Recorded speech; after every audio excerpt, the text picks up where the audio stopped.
Reka twongere tubasuhuze mwebwe mudahema kudukurikirana 5 kuri 5. Uyu ni umwanya w'amakuru agezweho. Uyu mwanya ni amakuru y'imikino tugiye kureba hano mu Rwanda, ariko cyane cyane tugiye kureba amakuru mashya avugwa mu ikipe ya APR FC. Iyo tuvuze ikipe ya APR FC, ndakeka ko abantu benshi bamenya ikipe iyo ariyo. Bivugwa ko akenshi kandi ko mu Rwanda ikipe ya mbere y'ubukombe ariyo kipe, dore ko ubu basigaye bayita Gitinyiro. Iyo ni ikipe ifite ibikombe byinshi bikinirwa hano mu Rwanda, ni ikipe ifite abakinnyi bakomeye ndetse n'abayobozi bakomeye, ni ikipe ifite ijambo hano mu Rwanda. Muri make ni ikipe ivuga rikijyana. Ariko iyi kipe noneho harimo haravugwa amakuru atandukanye cyane cyane mu banyamahanga yaguze, dore ko iyi kipe ivugwamo umweyo urimo uvuza ubuhuha hano muri iyi kipe, aho yaguze abakinnyi yizeye ko bazaba agatangaza, bazayifasha kugera ku masezerano yihaye, bazayifasha kugera ku ntego yiyemeje, ariko aba bakinnyi bakanga bakayita mu twatsi. Bivugwa ko aba bakinnyi bayo bamwe na bamwe batigeze bemeza abakunzi b'iyi kipe.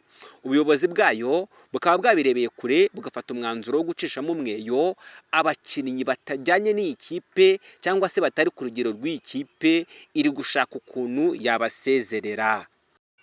APR FC yananiwe kumvikana n'abakinnyi baturuka muri Nigeria. Abo bakinnyi bakaba banze kumva ibyo APR yari yabasabye mu cyifuzo yabagejejeho. Ibiganiro ku iseswa ry'amasezerano hagati ya Mwobodo Chidebere, Johnson na Godwin Odibo n'ikipe bakinira ya APR FC bikomeje kugorana. Nyuma yaho aba bakinnyi bakomoka muri Nigeria bangiye icyifuzo cyayo yari yabagejejeho. APR FC imaze iminsi iri gushaka uburyo yatandukana n'abakinnyi batari mu mubare wayo,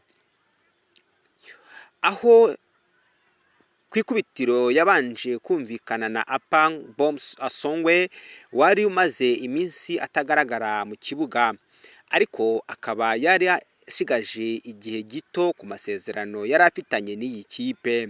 Nyuma yo gukemura ibya Apang, APR FC yakurikijeho ibiganiro n'abasore babiri basatira baciye ku mpande. Aba bakinnyi bakomoka muri Nigeria. Godwin Odibo na Mwobodo Chidebere ibasaba ko basesa amasezerano, ikabishyura imishahara y'amezi 6 bakajya kwishakira andi makipe. Amakuru dukesha igihe.com nuko icyifuzo cyanzwe kugeza ubwo APR FC yemeye kugeza ku mezi 8 y'imishahara, ariko aba bakinnyi bakaguma gutangaza ko bifuza kwishyurwa amasezerano yabo yose asigaye. Bivuze ko ari amezi 30 y'imishahara, dore ko basinyiye amasezerano y'imyaka 3 muri ikipe ya APR FC. Iki cyifuzo cy'aba bakinnyi ariko nacyo APR ntigikozwa, aho umwe mu baganiriye n'igihe dukesha aya makuru yatubwiye ko mu gihe byarangira impande zombi zitumvikanye, aba basore bombi bashakirwa amakipe batizwamo cyangwa bakamanurwa mu makipe y'abato. Mwobodo Johnson Chidebere yari yaguzwe na APR ngo abe yasimbura Mugisha Gilbert, ariko uyu wavuye muri Rangers ku bihumbi 60 by'amadolari, bivuze ko ari miliyoni 81 z'amafaranga y'u Rwanda, ngo byaramugoye kwibona mu ikipe y'ingabo z'igihugu. Umutoza ntiyamwemereye ndetse imyaka ye itangira kwibazwaho.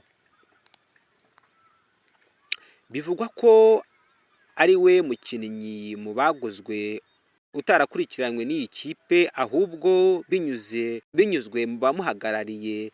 Amashusho bagaragaje yatumye iyi kipe imushima. Ni ukuvuga ngo iyi kipe yamuguze igendeye ku mashusho bayeretse, ibona koko ni umukinnyi w'igikurankota, ngo ariko ageze mu kibuga atangira gukina ibyamva he ndajya he, bituma iyi kipe imaze kumuzinukwa, aho yabonye ko uyu mukinnyi uko yamubonye mu mashusho atari ko akimeze. Mugenzi we Godwin Odibo wavuye muri Sporting Lagos yamanutse mu cyiciro cya kabiri muri Nigeria. Amakuru ahari avuga ko abashinzwe kumushakira amakipe barangiye batangaje ko Enyimba FC igiye kumutwara kugira ngo APR FC ijye ku gitutu imugure vuba na bwangu. Niwe mukinnyi waguzwe amafaranga make muri APR, ariko nawe akaba atarashoboye kwemeza abakunzi b'iyi kipe. Ngaho nguko abo bakinnyi babiri bakomoka muri Nigeria baje bitezweho kugaragaza imbaraga zikomeye cyane, zimwe za zindi za ya mashini isatura umusozi, ariko ngo bageze mu kibuga ngo batangira kugaragaza ibya mwana, aho icyo abakunzi ba APR FC bari babitezeho atari cyo babagaragarije. Aba bakinnyi bivuze ko nta mukinnyi n'umwe urajya mu kibuga atangiye umukino, bivuze ko kandi nta mukinnyi n'umwe urakina muri abakinnyi babiri urakina iminota 90, kuko imbaraga zabo zirabarirwa ku mashi. Ngayo nguko ndabashimiye, andi makuru nakagaruka. Nje ni Ildefonse Habimana Rwanda, ndabakunda. Wowe utarakanda subscribe, turagushishikariza kugira ngo ukande subscribe kugira ngo andi makuru yacu y'ubutaha ajya kugeraho 5 kuri 5.